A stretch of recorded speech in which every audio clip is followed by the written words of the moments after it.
Praise the Lord. Kaya mga kaibigan namin sa Panginoon, yan yung mabuting balita na yung ibinigay ng Ama sa ating si Christ para tayo ay tubusin sa ating mga kasalanan.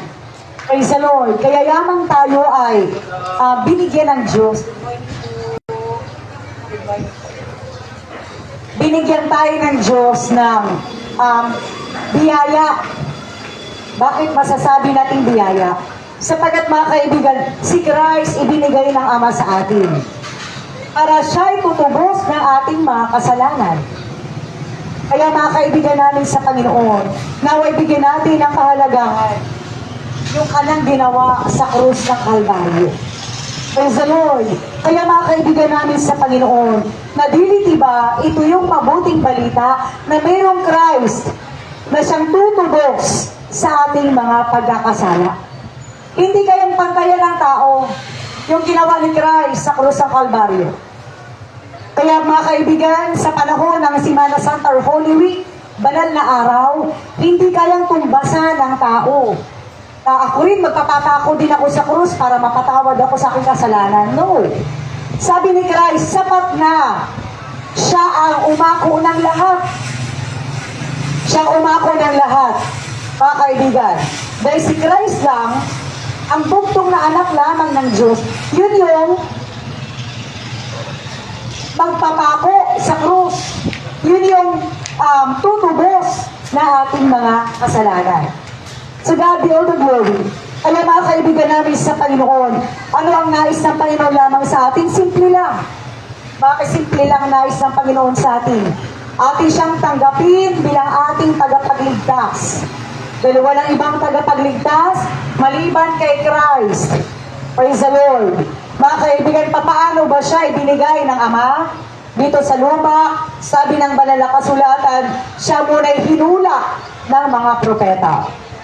Ang sabi ni Propeta Isaias, mga kaibigan, hinula na yung babae, yung dalaga, ay magbubuntis, magdadalang tao. Baka yung dalaga yung dalaga ay magdadalang tao. Mga kaibigan, kaya ito yung magpapatunay na ang Kristo, si Christ, mga kaibigan, ay hindi siya galing sa binhi ng tao. Siya ay lalang sa Espiritu Santo sa loob ng tiyan ni Virgin Mary. So God be all the glory. Kaya mga kaibigan namin sa Panginoon, hinula muna siya. Hinula muna siya. Kaya ang laman ng sulat ng mga propeta, mga kaibigan, ay si Christ sa lumang tipan. Kailan yung katugunan? Mga kaibigan, na si Christ ay magkatawang tao sa bagong tipan. Kaya sabi sa Hebreo, mga kaibigan, pinaghandaan siya ng katawang lupa. Kaya sino itong katawang lupa? Yung pangalang Jesus. Praise the Lord. Kaya ang Kristo, ito yung tagalangit. Ano ang Kristo? Espiritu. So God be all the glory. Kaya mga kaibigan namin sa Panginoon, nalalapit na yung mahal na araw. Pero kahit hindi mahal na araw, nagbubulay tayo ng salita ng Diyos. Sapagat sabi ng Panginoon, kailangan pagbubulayan ang Ebanghelyo, mga kaibigan, araw at gabi, sa kapanahunan at di kapanahunan. Kaya kahit umuulan, mga kaibigan, kahit umuulan, basta may masilungan, tuloy ang pangaral ng salita ng Diyos. So God be all the glory. Sapagat yan ang layunin. Yan ang layunin kung bakit si Christ ibinigay ng Ama sa atin. So God be the glory. Kaya mga kaibigan namin sa lagi nating tandaan, si Christ ang pantubos ng ating mga kasalanan. Dahil bakit kailangan tayong tubusin? Sapagat ang tao ay nakasangla. Nakasangla tayo kay Satan. Kaya kailangan tayong tubusin. Ano yung pantubos? Ano yung pantubos ng ating Panginoon sa atin? Hindi yung pera, hindi yung pilak at ginto. O ang pantubos, mga kaibigan, sa ating mga pagkakasala ay banal na dugo ng ating Panginoon. Praise the Lord! Banal na dugo. Bakit po? Naghirap siya Siya sabi sa Philippians 4 verse 6 to 8, mga kaibigan, ang Kristo ay nagkatawang tao. Ay di ba siya ang sulat ng laman ng mga propeta?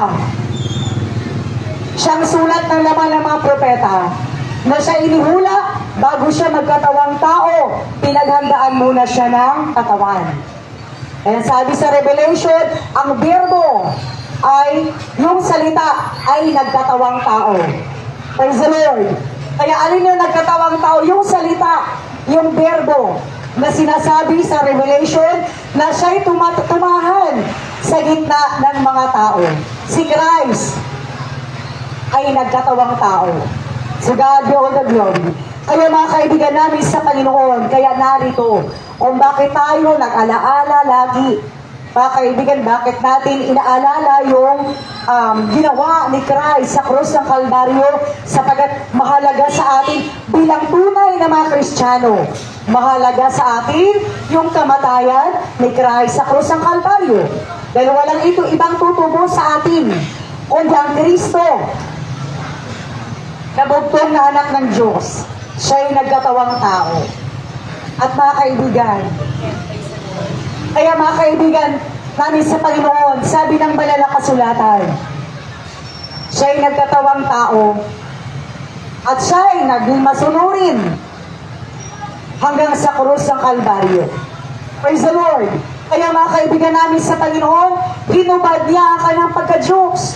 Sabi sa Pilipos, nag-anyo siyang alipin at nakitulad sa tao. Pag tayo mag-iisip, mga kaibigan, meron bang tao ka na, magkakatawang tao ka pa? Mga kaibigan, hindi pwede na yung tao, magkakatawang tao pa.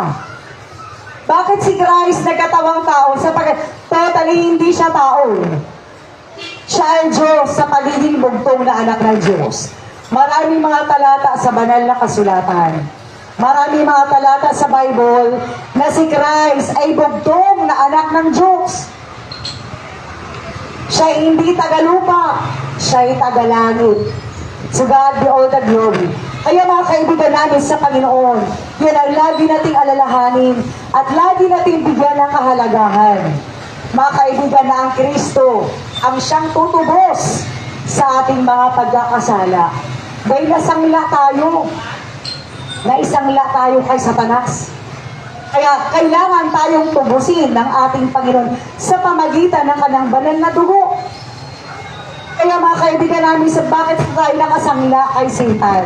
Sabi sa John 8:44, mga kaibigan, si Satan ang ama ng kasalanan. Kaya paano ba tayo nagkasala? Dahil mayroon tayong minanang kasalanan eh. Kaya Eva at Adan. Naalala natin mga kaibigan sa Genesis, nung siya mismo ay, nung sila'y pinalalahanan ng Panginoon, na pwede kayong kumain sa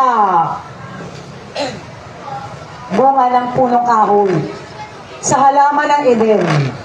Maliban doon sa nasa gitna, mga kaibigan.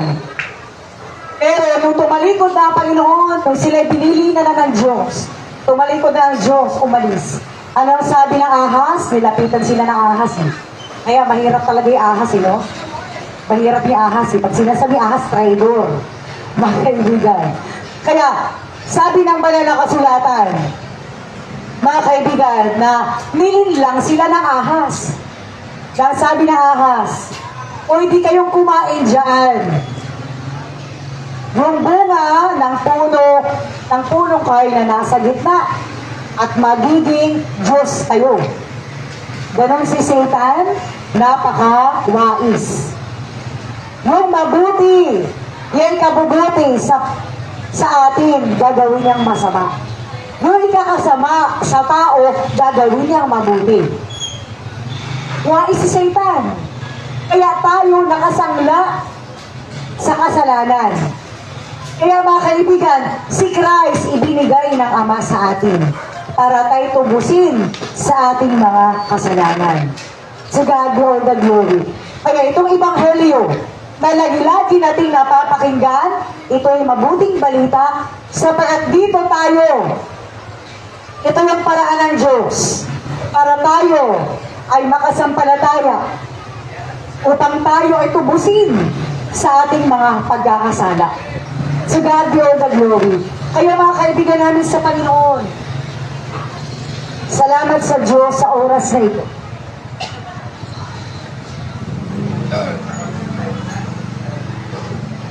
Praise the Lord. Salamat sa ating Panginoon sabagat ang kanyang mga salita ay patuloy na ipinapaabot ng Diyos sa bawat isa sa atin. Glory to God. Kaya kailangan lamang natin, simple lang naman ang nais ng Panginoon sa atin para tayo mga kaibigan ay hindi mapahamak. Sampalatayan na lamang natin ang kanyang bugtong na anak by iisa lang. Iisa lang ang Kristo. Yan ang lagi nating tandaan. Iisa lang ang Kristo. At yun, ang bugtong na anak ng Diyos na tagalangit. Siya lang ang may, sa Kanya lang tayo may katubusan. Praise the Lord. Sa Kanya lang tayo may buhay na wala hanggan. Kaya wala na iba ang ibinigay ang Ama. Mga kaibigan, kundi ang kanang bugtong na anak lamang, siyang ating tagapagligtas. Praise the Lord. Kaya mga kaibigan namin sa Panginoon, kaya no, sabi ng banal na kasulatan, si Christ ay ating tagapagligtas. Dahil sa Kanya ang buhay na walang hanggan. At ano pang sabi ng banal na kasulatan? Mga kaibigan, magpapatunay na si Christ ay bugtong na anak ng Diyos. Ang sabi sa 2:13 ng ito, ang sabi ng banal na kasulatan, mga kaibigan, na ito isa sa magpapatunay na ang Kristo ay muling babalik. At sabi ng banal na kasulatan na hintayin yaong mapalad na pag-asa. Ang pagpapakita ng kaluwalhatian ng ating dakilang Diyos at tagapagligtas na si Jesucristo. Kaya ano daw mga kaibigan si Christ? Dakilang Diyos at tagapagligtas. Kaya maliwanag, mga kaibigan, siya ay nagkatawang tao lamang. Hindi siya talaga totally nagaling sa tao. Dahil sabi sa Lucas, mga kaibigan, siya ay galing. Siya mismo ay lalang sa Espiritu Santo. Praise the Lord. Kaya mga kaibigan, pag ating mismong alamin ang katotohanan, hindi tayo maliligaw. Pag ating alamin niya, sabi niya sa banal na kasulatan, yung katotohanan, sabi sa 1, ang katotohanan siyang magpapalaya sa atin. Kaya kailangan nating malaman yung katotohanan. Kaya sa literal na kalagayan, papaano ang tao nakalaya sa kulungan? Mula sa kanyang pagkakasala or minsan ay napagbintangan lang. Mga kaibigan namin, sa papaano siya nakalaya? Ang magpapalaya sa kanya yung katotohanan. Praise the Lord. Si God be the glory. Kaya mga kaibigan, alin sa atin, sino ang magpapalaya sa atin mula sa kasalanan? Mga kaibigan, magpapalaya sa atin mula sa kasalanan, yung katotohanan. Sabi sa John 17:17, yung katotohanan, yung salita ng Diyos na ating sasampalatayanan. At tayo ay tatanggapin natin ang kaligtasan ng ating mga kaluluwa. Kaya paano tayo makalaya sa kasalanan? Sa pamagitan ng katotohanan ng salita ng Diyos. Praise the Lord. To God be all the glory. Kaya mga kaibigan namin sa Panginoon, napakapalad natin.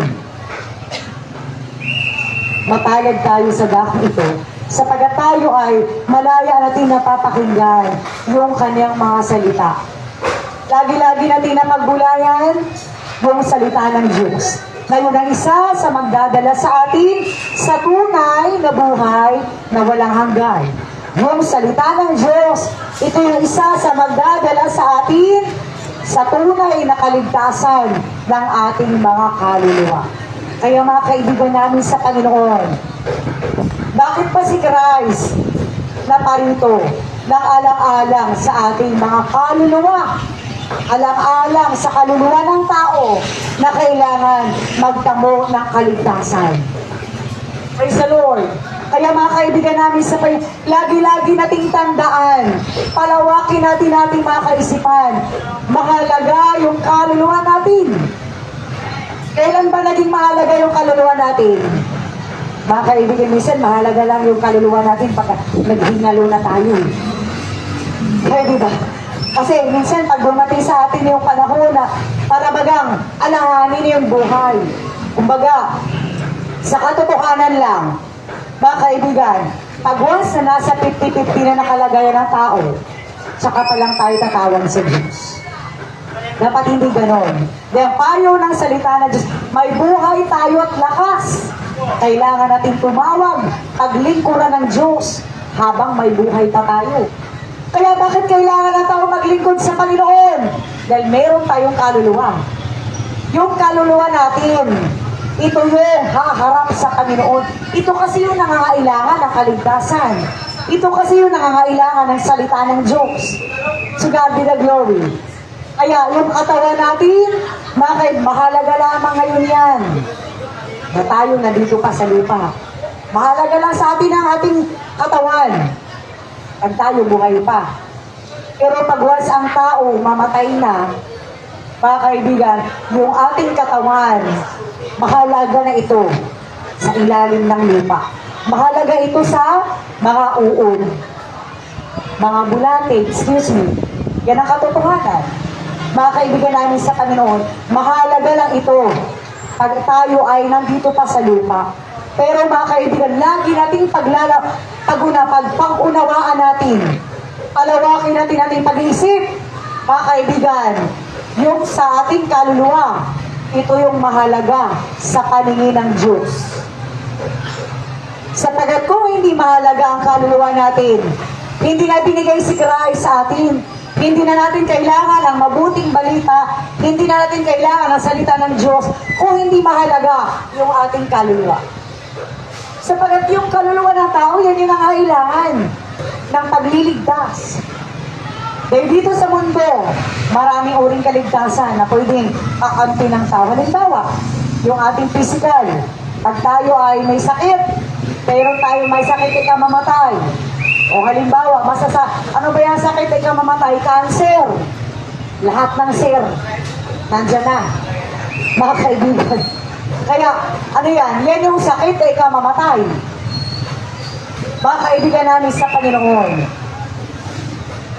Sabi ng banal na kasulatan, habang tayo ay merong buhay at kalakasan, kailangan natin ng buhay natin, yung kaluluwa natin, ay mabigyan natin ng kahalagahan. Praise the Lord! Kaya mga kaibigan namin sa Panginoon, likas sa atin na pagwas ang tao, tatawag lamang tayo sa Panginoon pag nasa malubha natin karamdaman. Kaya mga kaibigan namin sa ang salita ng Diyos, ito ay lagi nagpaalala sa atin. Natatawag paglingkuran natin ng Panginoon. Hindi lamang tayo tatawag sa Diyos sa panahon na kailangan natin ng Panginoon. Mga kaibigan, araw-araw, minuto-minuto, kailanganin natin ng Diyos. Bakit po? Wala tayong magagawa eh. Wala tayong magagawa pag hindi tayo tutulungan ng Panginoon. Lagi sa ating mga paglabas ng bahay, ng pamamahay. Bakit may mga na-aksidente? Mga kaibigan, alam ba niya na yun ay mangyayari sa kanya? Hindi niya alam yun. Kaya mga kaibigan namin sa Panginoon, sa lahat ng oras, sa lahat ng minuto-minuto, lagi natin pasasalamatan ng Panginoon. Sapagkat yan ang isa sa layunin ng Diyos sa atin, na lagi-lagi natin pasasalamatan. Hindi lang sa panahon, mga kaibigan, na kailangan natin ang tulong ng Panginoon. Kaya mga kaibigan namin sa Panginoon, narito yung salita ng Diyos na siyang magbibigay sa atin ng kamalayan or kaalaman. Na yung Ebanghelyo, dapat lagi nating bigyan ng kahalagahan dahil si Christ ay yung namatay sa krus ng Kalbaryo ng alang-alang sa atin. Praise the Lord. Kaya lagi nating tandaan mga kaibigan, si Christ, hindi siya nakangiti sa krus ng Kalbaryo. na nagpasan ng krus na mabigat. Yung krus na yun na mabigat ang laman ay ang kasalanan ng sanglibutan. Ang laman ng krus na kanyang pinapasan ay ang ating mga kasalanan. Kaya pag-iisipin na lang natin mga kaibigan, ang Diyos mabuti sa atin. Dahil una, pag hindi si Christ ibinigay ng Ama, wala tayong pag-asa sa langit. Yan ang katotohanan. Wala tayong pag-asa sa langit. Kung si Christ hindi ibinigay ng Ama sa lupa, sa atin para tayo tubusin, wala tayong pag-asa sa langit. Mga kaibigan namin sa Panginoon,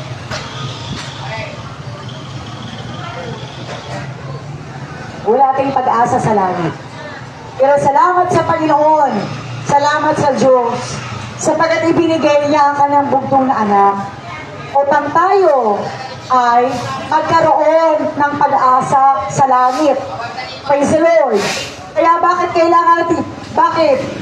Ano ba yung pag-asa natin sa langit? Si Christ na kanyang ibinigay sa atin, ibinigay ng Ama. Praise the Lord.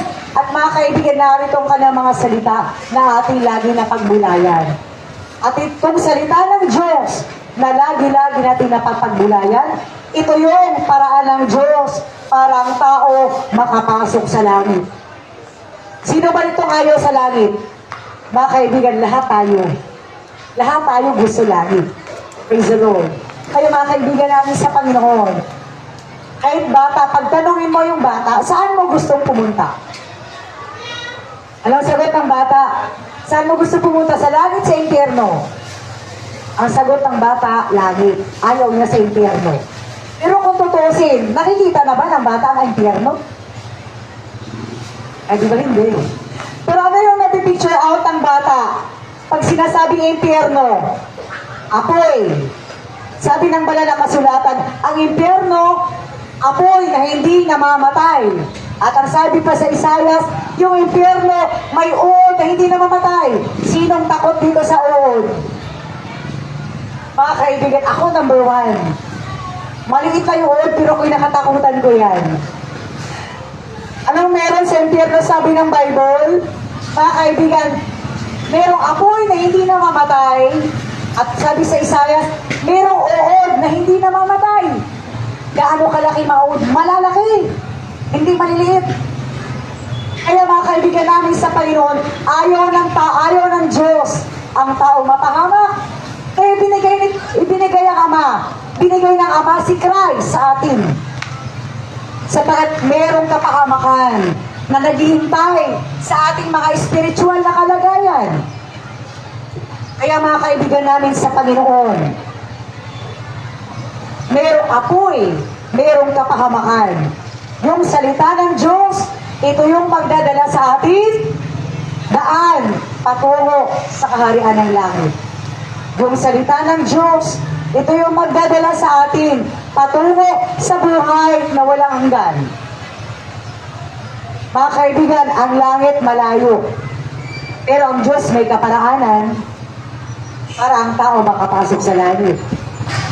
Kaya kung papaano, pag tayo pupunta ng ibang bansa, merong passport, kumpleto dokumento, mga kaibigan, samantalang yan ay dito lang yan sa part pa rin ng mundo, yung bansa. Mga kaibigan, pero sabi ng banal na kasulatan, meron tayong mga dokumento na kailangan at kailanganin para tayo makapasok doon sa ibang bansa o kung saan bansa mo gustong pasukin. Mga kaibigan namin sa Panginoon, ang pagpasok sa langit, sabi sa 7:21 ng Mateo, hindi lahat na tumatawag sa akin, Panginoon, ay papasok sa kaharian ng langit. Mga kaibigan namin sa Panginoon, sabi ng banal na kasulatan, kundi yung gumaganap lamang ng kalooban ng Ama na nasa langit. Ano yung kalooban ng Ama na nasa langit? Number 1, si Christ ibinigay sa atin para yung pakinggan, yung sampalatayanan, tanggapin. Ay, di ba sa panahon ni Christ, nung siya'y nagkatawang tao pa,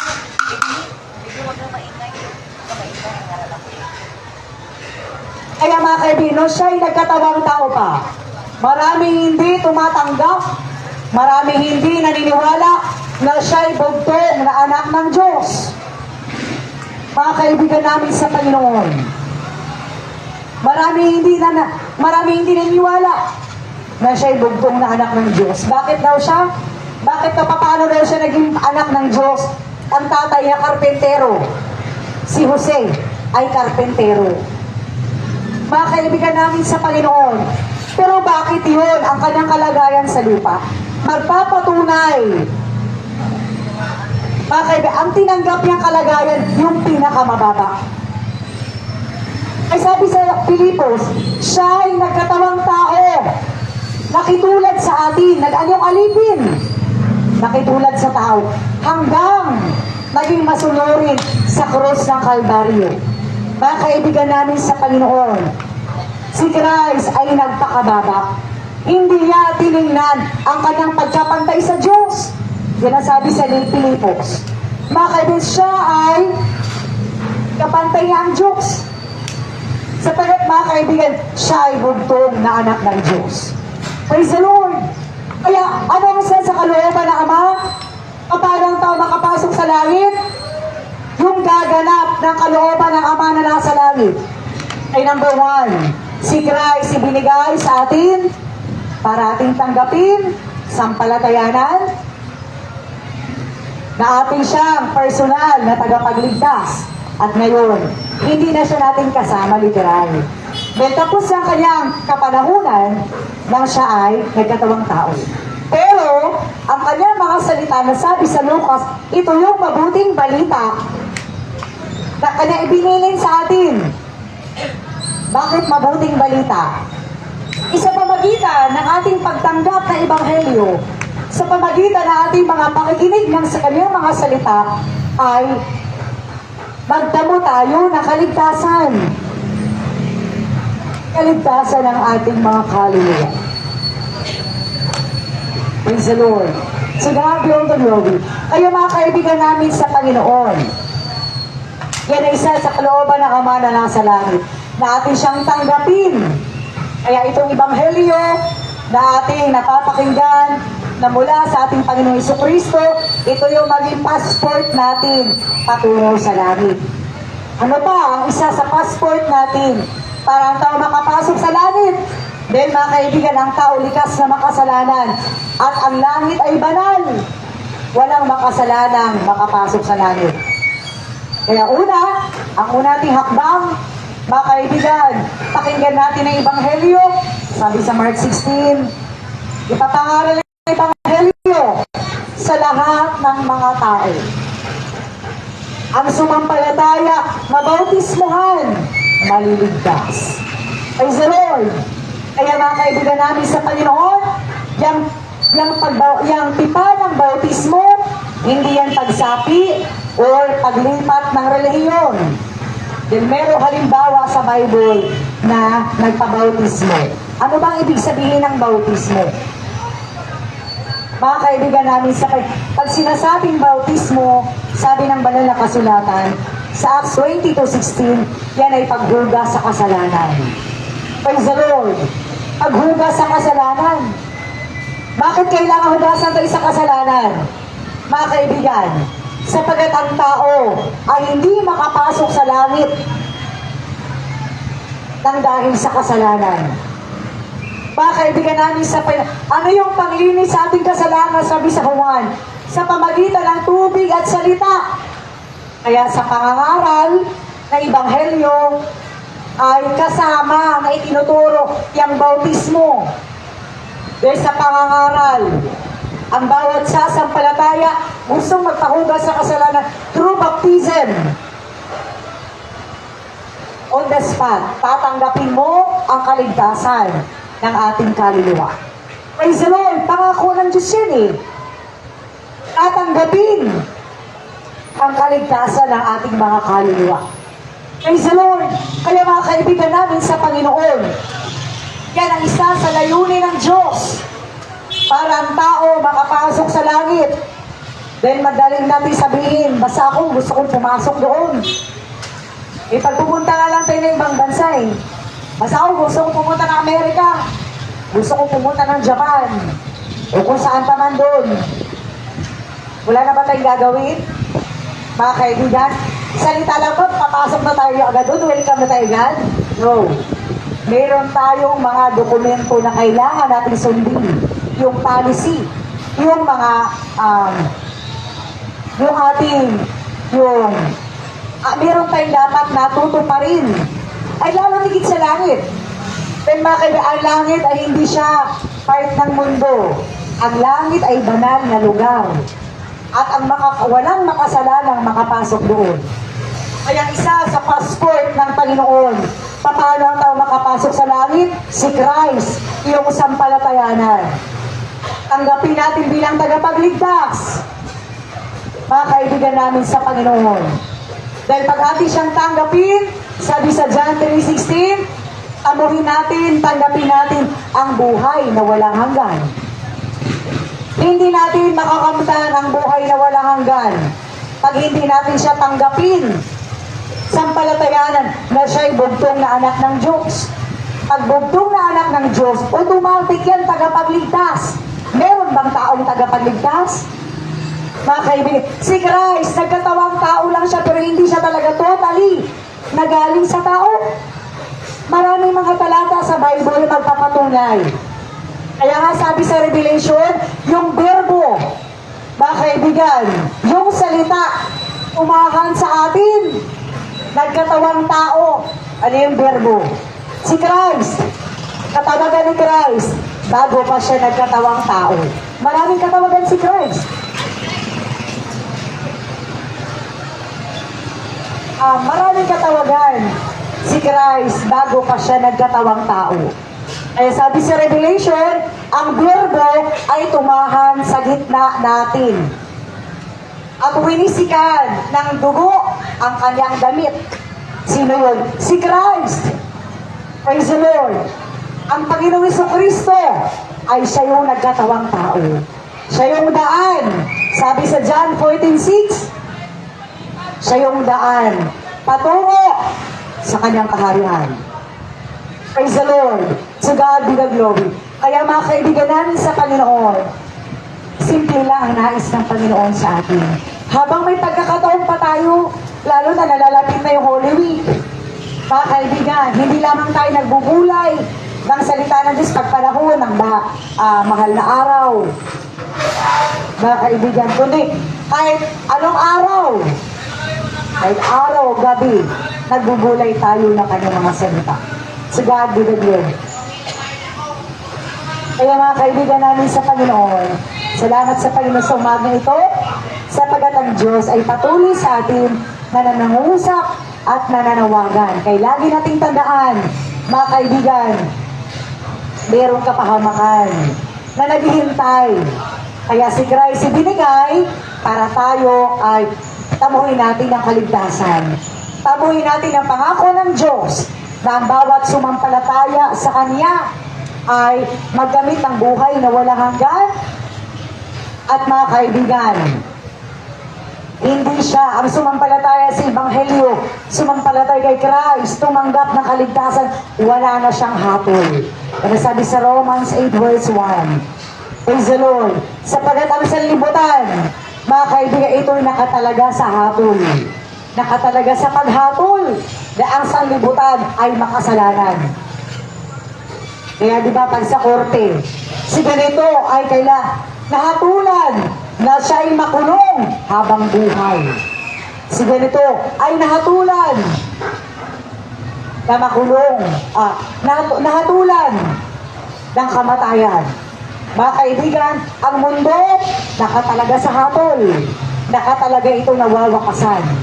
Kaya mga kaibigan namin sa Panginoon, yung salita ng Diyos, naway magbibigay sa atin ito ng kamalayan. Magbibigay ito sa atin ng kamalayan na kailangan natin bigyan ng kahalagahan yung kanyang mga salita. Kaya lagi nating tandaan, hindi sa lahat ng panahon mananatili tayong buhay. Hindi sa lahat ng panahon mananatili tayo sa lupa. Mga kaibigan namin sa Panginoon, Kailangan natin yung kaligtasan ng ating kaluluwa bago ang ating buhay mawala sa mundo't ibabaw. Kaya mga kaibigan namin sa Panginoon, salamat sa Diyos. Ang kanyang mga salita ay patuloy na nagliliwanag sa bawat isa sa ating mga makikinig. Lagi nating tandaan mga kaibigan namin sa Panginoon na si Satanas madaya. Si Satanas wais yan. Yung salita ng Diyos na mabuti, gagawin niyang masama sa iyo. Yung ikakasama ng tao, gagawin niya mabuti sa iyo. Bakit po? Sapagat ayaw ni Satan na ang tao papasok sa langit. Bakit ayaw niya ng tao papasok sa langit? Alam niya kasi ang kalagayan ng langit. Kaya madaanan lang natin, mga kaibigan. Ano ba ang kalagayan ni Satan sa langit? Napakaganda kanyang kalagayan doon. Dahil siya mismo ay anghel, tala sa umaga. Kung tawagin siya. Pinakamaganda sa lahat ng mga anghel. Pero dahil siya'y nagmamataas, mga kaibigan, dahil siya'y nagmamataas sa Diyos, gusto niyang pumantay sa Diyos. Hindi naman pwedeng pumantay ang nilalang kaysa doon sa lumalang. Ang anghel, nilalang lang ng Diyos yan. Kagaya din natin. Mga kaibigan, kaya hindi pwede na pumantay yung nilalang kaysa lumalang. Kaya mga kaibigan, ayaw ni Satan na ang tao ay maligtas. Kaya mga kaibigan namin sa Panginoon, si Satanas, bakit ang sanlibutan hatulan? Dahil si Satanas ay patuloy na dumadaya. Itong salita ng Diyos, ito yung magbibigay sa atin ng katotohanan. Praise the Lord.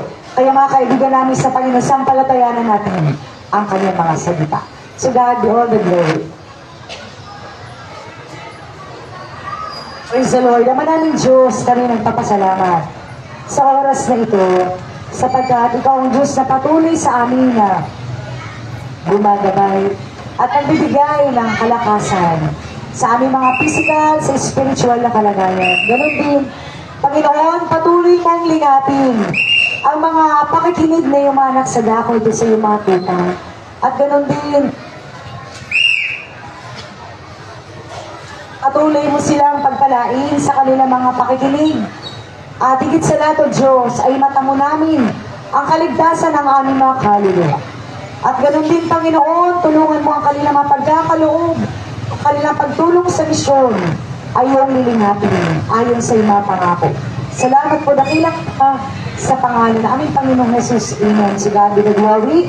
Mga kaibigan namin sa Panginoon, kami po muli ang kabahagi ng Pentecostal Missionary Church of Christ in the Fourth Watch na patuloy na nagbabahagi lagi ng salita ng Diyos.